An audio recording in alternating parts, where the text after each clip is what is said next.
नमस्कार दोस्तों, स्वागत है आप सभी का आपके अपने चैनल द रिटेल इन्वेस्टर में।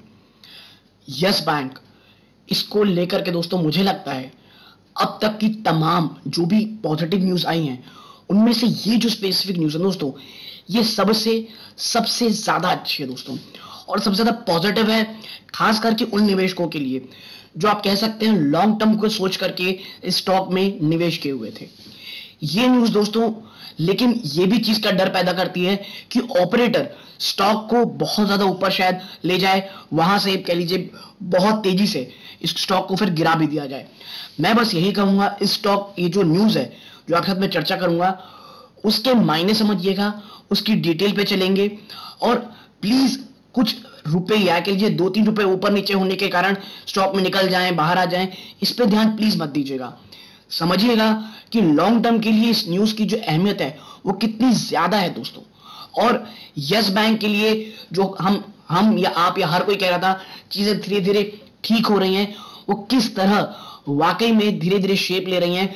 समय अभी भी लगेगा, लेकिन और पहले डिस्क्लोजर के रूप में बता दूं कि मेरी और मेरा फैमिली की डायरेक्ट होल्डिंग स्टॉक में हो सकती है, तो यदि आपको लगे कि मैं थोड़ा बायस्ड हूं तो प्लीज आप कह लीजिए इस वीडियो से निकल सकते हैं। लेकिन ये न्यूज क्या है एक बार जरूर सुनिएगा दोस्तों। इस कंपनी, ये जो बैंक है दोस्तों, ये अपने पुरानी गलतियों से, जो इनसे गलतियों के कारण जो स्टॉक में गिरावट हुई, जो स्टॉक का हाल हुआ, उससे उभरने की लगातार कोशिश कर रहे हैं दोस्तों। वीडियो को अंत तक देखिएगा, काफी इंफॉर्मेटिव एजुकेटिव होगी। लेकिन आगे बढ़ने से पहले अगर आप इस चैनल पहली बार आए हैं प्लीज सब्सक्राइब का बटन दबा दें दोस्तों। वीडियो अच्छी लगती हो लाइक जरूर कीजिएगा। और अब विदाउट वेस्टिंग एनी टाइम सीधा लेके चलता हूं मैं आपको शेयर प्राइस की तरफ। देखिए, यस बैंक लिमिटेड 0.38% की गिरावट हुई है इसमें दोस्तों। और ये स्टॉक बता दूं मैं आपको, ये निवेशकों के लिए कह लीजिए गले की हड्डी बन के फंसा हुआ है। निवेशक लॉन्ग टर्म की बात करके इसमें कह लीजिए बड़े बड़े क्वांटिटी में, कोई 10-10 हजार 5-5 हजार क्वांटिटी में स्टॉक में बैठे हैं, लेकिन ये स्टॉक हिलता ही नहीं है। ठीक है, मैं अगर आपको बताऊं, मैंने स्टॉक में काफी, करेंटली मैं इसमें प्रॉफिट नहीं हूं स्टॉक में, लेकिन मेरा विजन बहुत लंबा है स्टॉक में दोस्तों। मेक इट और ब्रेक इट, ये मेरे उन स्टॉक्स में आते हैं और मेरे पोर्टफोलियो का एक ज्यादा बड़ा हिस्सा ही रखता नहीं है। लेकिन लॉन्ग टर्म के लिए मैं आपको बता दूं, मुझे ये स्टॉक बहुत ज्यादा पसंद है, क्योंकि जिस तरह के सिनेरियो दिख रहे हैं, लेकिन चीजें अभी भी कोई बहुत ज्यादा अच्छी नहीं हो गई हैं कि इन स्तरों पर एक बहुत बड़ा निवेश कर दें और सब चीजें ठीक हो जाएंगी। अभी भी भाई कह सकते हैं आप कि स्टॉक में अभी बहुत ज्यादा इंप्रूवमेंट आना बहुत जरूरी है एक लॉन्ग टर्म स्टोरी बनने में। तो सीधा भी लेके चलता हूं मैं आपको कि न्यूज क्या है, आखिर खबर क्या है दोस्तों। तो देखिए, आप देखें, Yes Bank JC Flower impact for ARC in bid to seal largest ever NP deal. अब तक की सिंगल लार्जेस्ट ये दोस्तों बैड लोन की डील हुई है जेसी फ्लावर्स के थ्रू। जो इतने समय से इतनी बातें चल रही थी उसमें यही निकल के आ रहा है कि भाई ये जेसी फ्लावर में गजब का आप कह सकते हैं ये डील हुई है यस बैंक के साथ। क्या डील है तो देखिए, Yes Bank on Friday sealed a deal with JC Flowers to set up an asset construction company ARC to which the private sector lender will sell rupees 48,000 crore of legacy bad loan. याद रखिए, जो 48,000 का आप कह सकते हैं जो ये बैड लोन है कंपनी की बैंक के पास, ये वो सेल कर रही है through the Swiss challenge method के through to become a zero NPA bank. इस सेल के बाद ये बैंक जो है दोस्तों जीरो एनपीए बैंक हो जाएगा और वापस से चीजें ठीक होती दिखाई देंगी। और यकीन मानिए ये सच में दोस्तों बहुत ही बड़ा, आप ये तो कह लीजिए थोड़ा मतलब कह सकते हैं द बोल्ड स्टेप है मुझे लगता है। हाँ, अब हालात थे दोस्तों कि आपको ऐसा करना ही पड़ रहा है, क्योंकि जो राणा कपूर ने जो कह लीजिए जो खराब काम किया है उसके कारण निवेशकों का, बैंक का बहुत बुरा हाल हुआ है दोस्तों। देखिए, the bank has signed a binding term sheet with JCF ARC LLC and JC Flower asset construction company limited for strategic partnership in relation to the sale of identified stretched loan of the bank। Yes bank ने ये कहा कि भाई हाँ, हमने एक binding term sheet sign कर ली है जिसमें हम अपने स्ट्रेच लोन है वो बेच रहे हैं। The term sheet became effective on Friday. ये टर्म शीट जो है फ्राइडे से इफेक्टिव हो चली है। आगे क्या लिखा है, the bank has decided that JC Flower ARC will be the base bidder for the proposed sale of an identified state loan portfolio of the bank aggregating up to 48,000 crore. ये जो लोन जिसके वो बेचा जा रहा है दोस्तों लगभग 48,000 करोड़ का है। ठीक है। The bank plans to conduct the bidding process on a Swiss challenge basis for sale using the JC Flower ARC's bid as base bid. JC ARC bid को जो बेस बिड रखा जाएगा और उसके बाद ये बिड जो है शुरू की जाएगी।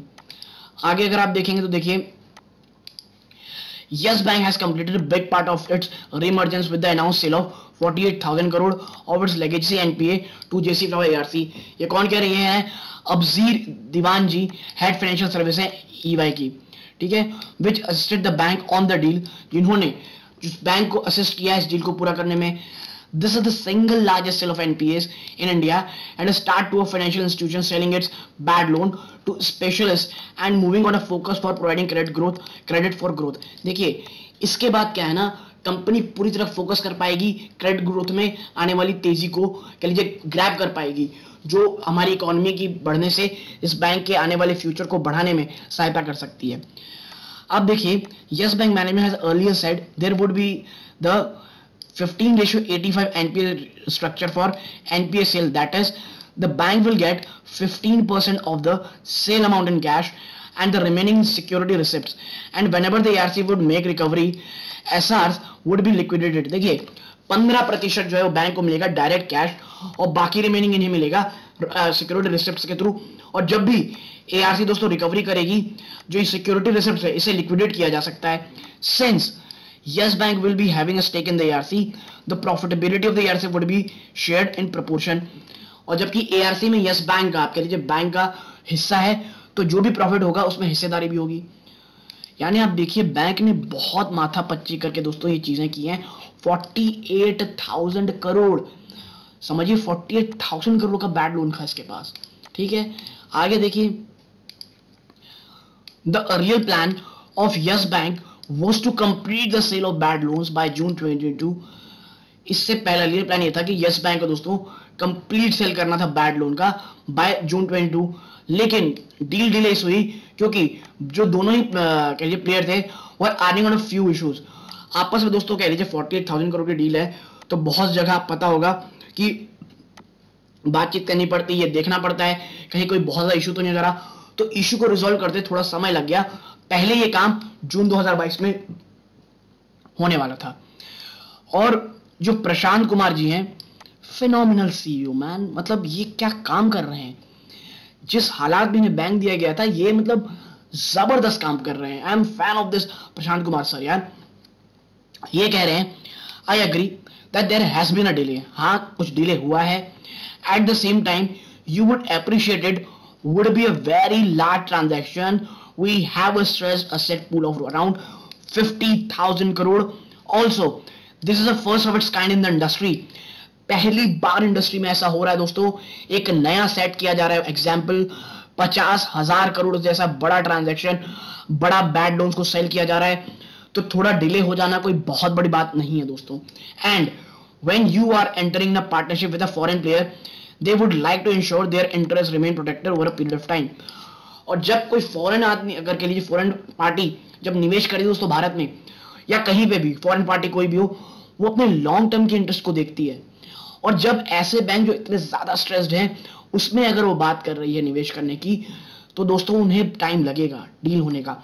तो मुझे जो थोड़ा डिले हुआ है उससे कहीं कोई प्रॉब्लम नहीं है। आप देखिए 21 मार्च 2022 को बैंक का जो ग्रॉस एनपीए था 27,976 करोड़ था, जो कि 14% था ग्रॉस एडवांसेस से, विच इज ह्यूज। और अब जब ये सेल किया जा रहा है दोस्तों, मुझे लगता है काफी अच्छी न्यूज है। कई जगह से ये न्यूज आ रही है कि जो 48,000 के जो ये बैड लोन सेल करेंगे वो लगभग 11,500 करोड़ में करेंगे। तो देखते हैं बाकी चीजें कैसे निकल के आती है, लेकिन हाँ ये चीज कंफर्म है कि अपनी 48,000 करोड़ का बैड लोन ये सेल कर रहे हैं। और मुझे पर्सनली लग रहा है ये बहुत ज्यादा अच्छी न्यूज है दोस्तों। मंडे को शायद ये स्टॉक आपको बहुत तेजी दिखाए, लेकिन मैं फिर कहूंगा सिर्फ एक न्यूज के भरोसे इस पर निवेश नहीं करना है। लॉन्ग टर्म की स्ट्रेटजी है तभी निवेश करें दोस्तों। हाँ ट्रेड करना है then there is no issue, लेकिन इन्वेस्टमेंट एकदम ही अलग गेम होता है दोस्तों। ठीक है। और यस बैंक की चीजें अभी धीरे धीरे सुधर रही हैं, ये मानता हूं। अच्छी न्यूज में ये बहुत बड़ा काम कर सकती है और आने वाले समय में कुछ और भी बहुत शानदार न्यूज आपको जरूर सुनाई देगी। लेकिन मुझे लगता है अगर आप एक लॉन्ग टर्म निवेशक हैं तो प्लीज प्लीज कुछ एकदम हड़बड़ी मत कीजिएगा। आप अगर निवेश कर रहे हैं तो प्लीज लॉन्ग टर्म के बारे में ही सोचिएगा। कुछ छोटी मोटी गिरावट या तेजी से लॉन्ग टर्म निवेशक हैं तो प्लीज ना घबराना है, ना बहुत ज्यादा खुश होना है। डिस्क्लोजर मैं फिर दे दूं कि मेरी खुद की पर्सनल होल्डिंग इसमें हो सकती है, लेकिन मैं इसमें निवेश सिर्फ और सिर्फ लॉन्ग टर्म बेसिस में किया हूं। तो यदि आपको मेरी छोटी एनालिसिस पसंद आई हो, प्लीज वीडियो को लाइक कीजिए, चैनल पहली बार आए सब्सक्राइब जरूर कीजिएगा। यहां तक जुड़े रहने के लिए धन्यवाद। ये इस वीडियो का अंत है। जय हिंद दोस्तों।